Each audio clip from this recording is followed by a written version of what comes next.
ಮೈಸೂರಿನಲ್ಲಿ ತೃತೀಯ ಲಿಂಗಿಗಳ ಮೇಲೆ ತಲ್ವಾರ್ ದಾಳಿಯಾಗಿದೆ. ಮೈಸೂರು ನಗರದ ಅಮೃತ ಬಡಾವಣೆಯಲ್ಲಿ ಈ ಕೃತ್ಯ ನಡೆದಿರುವುದು.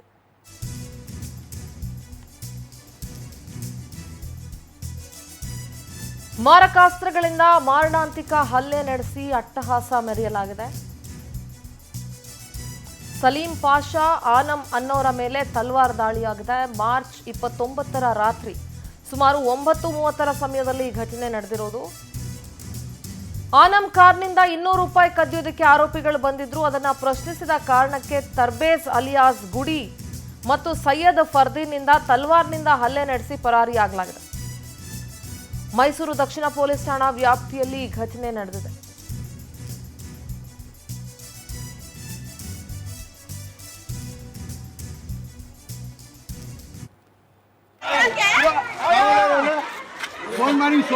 वीडियो पकड़ लो।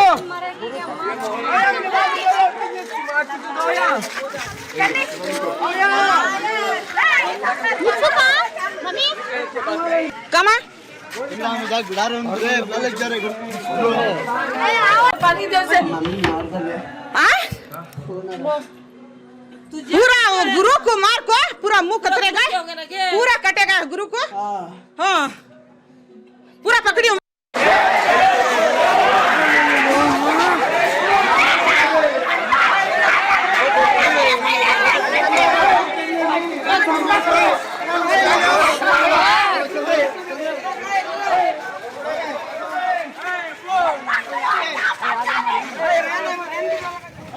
ದೃಶ್ಯಗಳಲ್ಲಿ ಗಮನಿಸ್ತಾ ಇದ್ರಿ ತಲ್ವಾರ್ಗಳನ್ನ ಇಟ್ಕೊಂಡು ಅದರಿಂದ ದಾಳಿ ಮಾಡಿ ಹಲ್ಲೆ ಮಾಡ್ತಾ ಇರೋ ದೃಶ್ಯವನ್ನ ನೀವು ನೋಡ್ತಾ ಇದ್ದೀರಾ.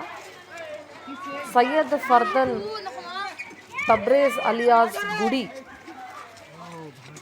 ಇವರು ಹಲ್ಲೆ ನಡೆಸಿ ಪರಾರಿಯಾಗಿರೋದು. ಮೈಸೂರು ದಕ್ಷಿಣ ಪೊಲೀಸ್ ಠಾಣಾ ವ್ಯಾಪ್ತಿಯಲ್ಲಿ ಈ ಘಟನೆ ನಡೆದಿದೆ.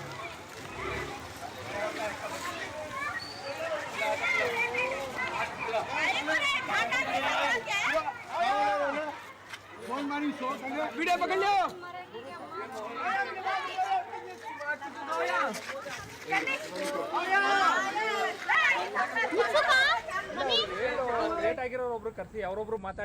ಅವ್ರ ಮೇಲೆ ಒಬ್ಬರ ಮೇಲೆ ಅವ್ರು ಶಿಫ್ಟ್ ಮಾಡಿರೋದು. ನಾವು ಮನೆಯಿಂದ ಒಂದು 3-4 ಜನ ಹೋಗಿದ್ದೀನಿ. ಅದರಲ್ಲಿ ನಮ್ಮ ಹುಡುಗಿ ಒಂದೈತೆ ಪರಿ ಅಂತ, ಅವ್ರ ಮೇಲೇನೆ ಇದು ಲಾಂಗ್ ಇಂದ ಅಲ್ಲೇ ಆಗಿರೋದು. ಮೊದ್ಲು ಏನಾಗ್ಲೇ ಇದ್ದಿ ಇಲ್ಲ ಸರ್, ಇದೇ ಫಸ್ಟ್ ಆಗಿರೋದು. ಇದೇ ಫಸ್ಟ್ ಸರ್. 7 ಗಂಟೆಗೆ ಗಲಾಟೆ ಆಯಿತು, 10 ಗಂಟೆಗೆ ಈ ಥರ ಮಾಡಿರೋದು. ತಿರ್ಗಾ ಸರ್ 7 ಗಂಟೆಗೆ ಒಬ್ಬರು ಇದ್ರು ಅಲ್ಲಿ ಮನೆ ಹತ್ರ. ಅವ್ರು ಮಾತಾಡ್ತಾ ಇದ್ರು. ಎಲ್ಲರೂ ಫೋನ್ ಮಾಡಿದ್ರು. ನಾವು ಹೋಗೋ ಗಂಟೆ 9:30 ಇತ್ತು. 9:30ಗೆ ಹೋಗಿದ್ಮೇಲೆ ನಾವು ಅವ್ರ ಮನೆ ಹತ್ರ ಹೋಗಿ ಕೇಳ್ತಾ ಇದ್ವು, ಏನಕ್ಕೆ ಜಗಳ ಮಾಡ್ತೀವಿ, ಅಕ್ಕಪಕ್ಕ ಇರೋ ಜನ ಜಗಳ ಮಾಡಬೇಡಿ, ಬೇರೆಯವ್ರು ಬಂದು ಜಗಳ ಮಾಡಿದರೆ ನೀವು ಬಂದು ಸಪೋರ್ಟ್ ಕೊಡಬೇಕು, ನೀವೇ ಏರಿಯಾದಲ್ಲಿ ಈ ಥರ ಎಲ್ಲ ಮಾಡಿದ್ರೆ ಚೆನ್ನಾಗಿ ಕಾಣಲ್ಲ ಅಂತ ಫ್ಯಾಮಿಲಿ ಹತ್ರ ಮಾತಾಡ್ತಾಯಿದ್ರು. ಕೆಳಗಡೆ ಬರೋಕ್ಕಿಂತ ಮುಂಚೆ ಇಬ್ಬರು ನಮ್ಮ ಕಡೆಯವರು ಇಬ್ಬರು ಮುಂದೆ ಪಾಸ್ ಆದರು. ಅಟ್ಯಾಕ್ ಆಗಿಬಿಟ್ರು. ಸಮಸ್ಯೆ ಸರ್ ನಮ್ಗೆ ಗೊತ್ತಿಲ್ಲ. ನಮ್ಮ ಫ್ರೆಂಡ್ ಒಬ್ಬರು ಅವ್ರಿಗೆ ಸಮಸ್ಯೆ ಆಗಿರೋದು. ಅವರಿಂದ ಕೂಡ